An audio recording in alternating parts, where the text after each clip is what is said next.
When I was about 12 years old, I think, I shot my first zombie. And I will never forget the feeling of joy it brought me.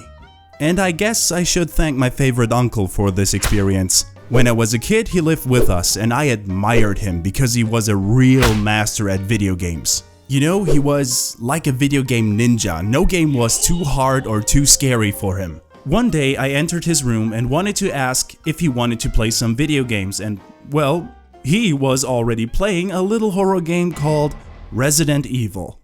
So I just sat there and watched him play for a while until he asked the question. "Do you wanna play?" Next thing I knew, I was walking through this big mansion, sucked in the atmosphere, went through some doors he guided me through, and then an oh so familiar cutscene started to play, and I saw this walking corpse that came straight out of my nightmares, and it was staring right at me.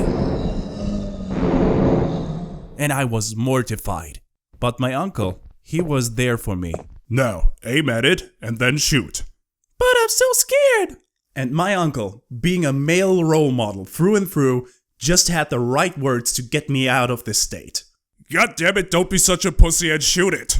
Ever since that moment in time, I got hooked on horror games. So it's my pleasure and my joy to review and present to you, ladies and gentlemen, Resident Evil 2. Instead of introducing the characters right away, we first get a little exposition by exploring the life of a stereotypical truck driver. He's bearded and overweight, yes. He eats a lot of junk food, check. But to make the cliche really complete, he has to drive over somebody while being distracted. Congratulations on your first kill, and also you prevented global warming from spreading, one meatbag at a time. Or so I would say, because this Ju-on reject comes back up while the trucker contemplates his new life in jail, and I think we all know what's gonna happen next. The game then cuts to the character you chose in the menu. Like in the original, you have the option to either play as Leon Kennedy, a rookie cop who just got assigned to Raccoon City, or Claire Redfield, a student and biker enthusiast who is looking for her brother Chris, who hasn't returned any calls lately. They both stop at a gas station just outside of town, and while there, they make the acquaintance of the average night shift worker. And to get this right out of the way, it doesn't matter who you play as. The cutscenes basically stay the same, and the only thing that's different is the position of the characters. If Leon arrives first, he will try to run out of the station. If Claire did, Leon will try to enter. Get down! Our heroes manage to escape and decide to find answers in Raccoon City, but not before making a little small talk. What the hell is going on? I don't know. Hopefully they'll have some answers at the police station. Wait, you're a cop? That is the worst scenario ever. He's a cop, Claire. We better hide this shit somewhere. Now honestly, the voice acting in this game is, for the most part, very convincing. I especially enjoyed listening to Marvin, the cop who saves the player before they get bit. But sometimes the insinuation of what is said feels a little... They have a virus. It turns people into indestructible monsters. That explains the horrible things I've seen. Gee, Mrs. Fizzles, thank you for explaining me how the world went to hell. I get ahead of myself. They stop at a roadblock not far from the Raccoon police station where they get attacked by more hungry zombies. Also, do you remember the trucker from before? Because obviously one roadkill wasn't enough for today, so he's out to up the score. There, get out. Get out now!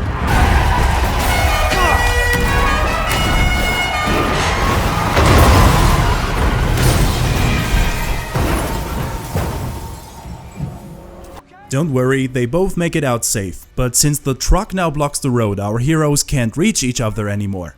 They decide to meet up at the police station, and that's where the game truly starts.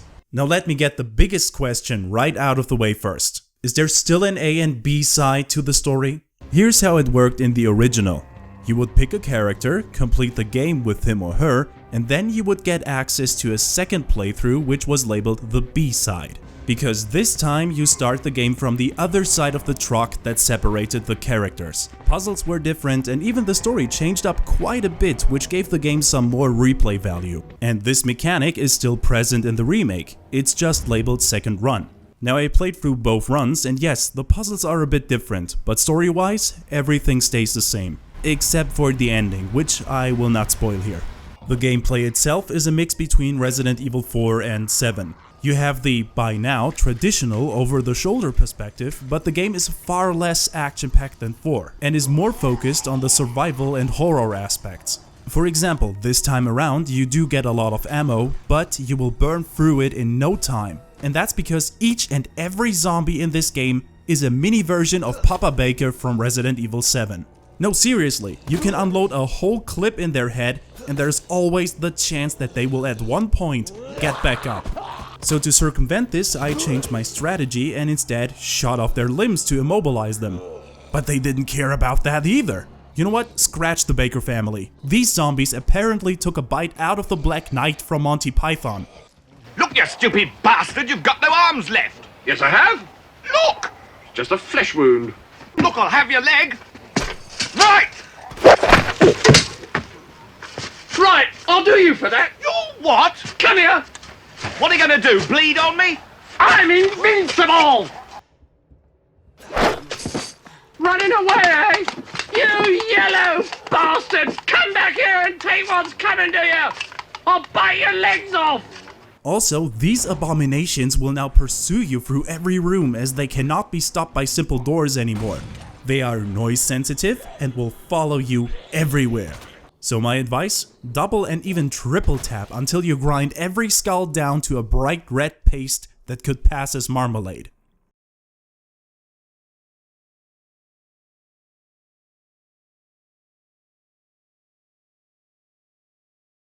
Want some? Now, what else did they tweak here?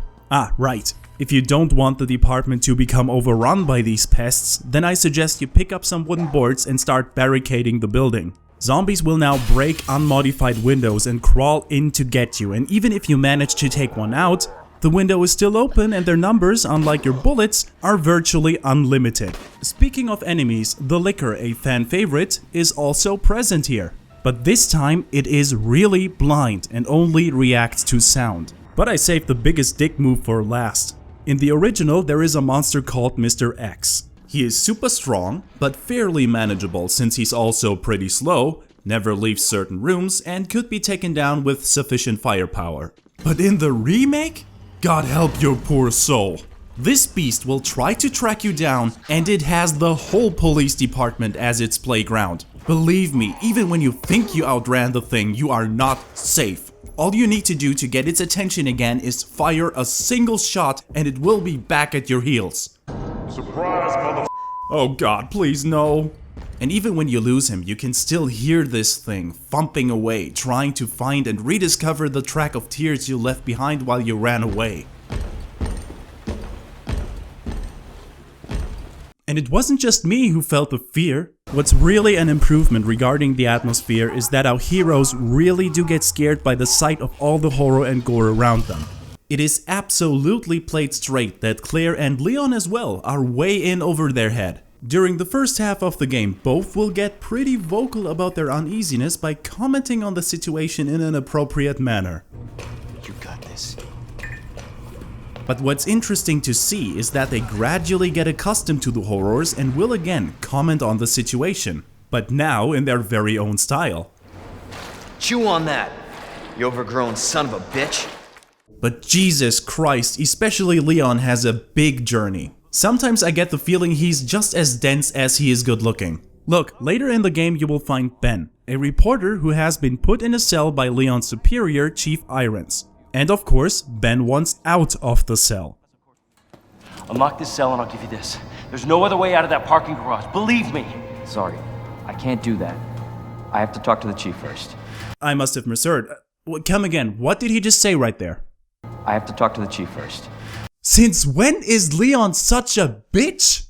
First of all, how would he know if Irons is still alive? And second, the logical thing to do here would be to get the guy out and get another pair of hands, because even if he's a criminal, what's he gonna do? Go out on a murder spree and smash some heads in?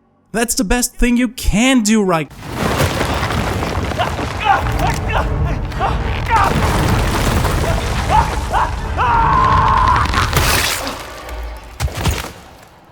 Oh my god.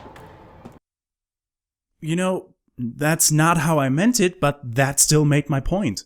He's easily manipulated by Ada Wong, who in this version is apparently working for the FBI, as you can clearly see because she's donning a trench coat and wears sunglasses at night. Look, I like the character, but just to make the cliché of the femme fatale complete, why didn't you give her a black and white filter and some film noir music? Find a way out, Leon. Before it's too late. Then we'll talk. And now, for comparison, let's have a look at Claire. Just like Leon, she does find a way to cope as the game progresses, but her approach is more... I'll get you, you fucker! Fucker! Key card first.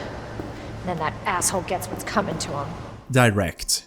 Oh, and do not get between her and her protege Sherry. She will do everything for this little kid she stumbled across in this hellhole. Case in point, Annette Birkin, Sherry's own mother, who is also responsible for creating the virus that plagues the city. When Sherry gets infected during the course of the story, her own mom straight up abandons her and locks her up so when Sherry does turn, she won't do any harm. And Claire doesn't take that very well.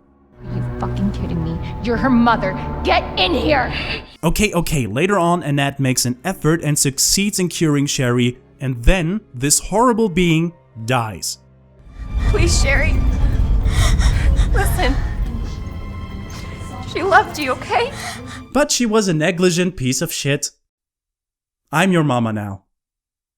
And it is really enjoyable to watch the story unfold because, like I said, for the most part the voice acting is pretty solid, but what sticks out even more are the facial expressions of pretty much everyone. Even if there are no words being used, you can clearly tell what the characters are thinking by just looking at their faces. It's all there. Fear, disgust, even a weirdly out-of-place crush between the two heroes is portrayed in the most realistic way so far. Well, it's no wonder the characters look so real. After all, they are all based on real people. Leon got his face from fashion model Edward Badaluta. Claire is just a stunner in real life and her name is Jordan McEwen. And the new Mr. X clearly got his looks from Ivan Drago, aka Dolph Lundgren. Little known fact, Mr. Lundgren said he will only lend his face to Mr. X if the monster is allowed to wear a fedora. And now I wonder how cool it would be if Mr. X could come after me while he menacingly says, I must break you. No, wait. We already had something like that. In fact, not a lot of the mechanics I found are new. I have seen most of these mechanics in other Resident Evil games or other horror games. A monster that hunts you all game long? Well, Resident Evil 2, 3 and 7 did that. Enemies that can be dismembered but still pose a threat to you? Dead Space. An enemy type that just regenerates until you hit certain weak spots. Resident Evil 4 did it with the regenerator. But I don't think reusing elements is a bad thing, especially when you consider that Resident Evil 2 is a remake, so of course a lot of elements have to reappear or it wouldn't even qualify as one. It is however very interesting to see that Capcom clearly intended this remake to be an amalgamation of the best parts of the franchise. The eerie feeling you get when exploring a seemingly abandoned building from Part 1 and 7, the setting and heart from Part 2, the gunpowder system from Part 3 and the over-the-shoulder perspective from Part 4, and pretty much nothing from Part 5 and 6. This mix, hands down, makes a good horror game. The atmosphere of the game is just superb and planned down to the last detail. Just look at the condition the building is in when you enter. There are makeshift beds everywhere, barricades were erected to hold off the undead onslaught, but you can also see that it was all in vain. There are dead bodies everywhere, claw marks can be found on surfaces and walls are splattered with blood. The game makes it clear that these horrors exist without you and will continue to exist if you die. This environment is not just uncaring, but malicious and it is out for blood.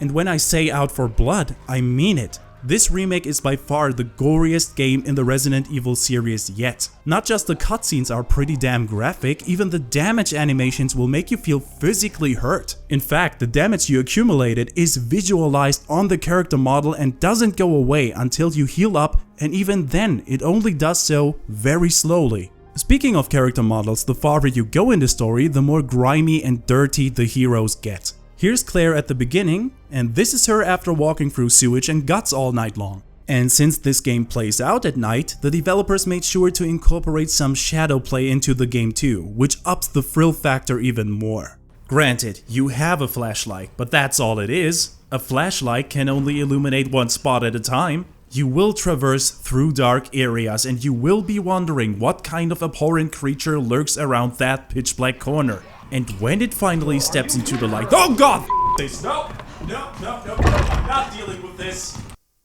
Is it gone? Let's talk about the music, or better, the lack of music. Most of the time the game won't play any tune and instead resorts to leave you alone with your thoughts, which is scary in and of itself. This simple trick builds anticipation and keeps the tension high, and then when the music finally does kick in, oh then you know it's go time. In addition to this, the game makes an effort to explain why it has so many puzzles to solve and why you use chess pieces to restore power in the sewage systems. Some memos you find state that the RPD was a museum before it got remodeled into a police station, which explains the works of art that are present and why there are strange shaped keys you need to find. And the sewer systems were designed by Night Sewage Systems, a company that trademarks itself by molding electrical parts in the form of chess pieces. So now you know, you have to solve puzzles that make your surviving harder because of a bunch of eccentric gentlemen. The puzzles themselves are still child's play and a lot of times only resort to get item A so you can get a key with a spade symbol on it so you can unlock a door that has the same symbol. It is pretty straightforward, which is okay for a Resident Evil game. It's kind of expected. However, I can still find cases of ye olde insurmountable waist height fence that don't make any sense. For example, in order to get to this door in the back, I have to solve a puzzle using these bookshelves below me. But why do I even have to solve the puzzle when I could just jump over the bookshelves and be done with it? Still, I will say that I love the idea of having puzzles in the game that you don't even need to solve, but will reward you if you do. One example that stands out can be found in the RPD.